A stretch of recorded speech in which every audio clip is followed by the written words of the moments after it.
So hey guys, কেমন আছো তোমরা সবাই? তো সকাল সকাল আমার ঘুমটা ভাঙলো ডেলিভারি বয়ের কলে। ডেলিভারি বয় মানে তো বুঝতেই পারছো নিশ্চয়ই পার্সেল এসছে। তো হ্যাঁ, আমার একটা পার্সেল এসছে, আসার কথা ছিল আজকে। তো কল করলো, তাই জন্য আমি বেরোচ্ছি যে দেখি কোন পার্সেলটা এসছে। 2-3টা পার্সেল ছিল, তো আজকে যেটা এসছে সেটা তোমাদের সাথে শেয়ার করছি।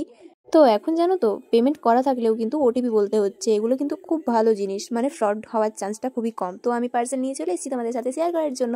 তো এখন আমি এটাকে ওপেন করে নেবো। আমার কিন্তু পার্সেল ওপেন করতে, মানে যে কোনো গিফট আনবক্সিং বলো, পার্সেল ওপেন বলো, আমার খুব ভালো লাগে করতে। যতই টাকা দিয়ে কেনা হোক বা প্রমোশনের কিছু যাই হোক, এটা কিন্তু কোনো প্রমোশনের না, আমি জাস্ট এমনি দেখাচ্ছি আমি কিনেছি তাই। এটা ছিল একটা জিন্সের জ্যাকেট। তো এই সব জিনিস রিসেন্টলি আমার খুবই পছন্দ হচ্ছে। আমি কিন্তু আগেও একটা নিয়েছি, যেটা তোমাদের সাথে শেয়ার করেছি। ওই জিনিসটার কোয়ালিটিটা আমার এতটা পছন্দ হয়েছে, তাই জন্য আমি আবারও একটা অর্ডার করে দিয়েছিলাম।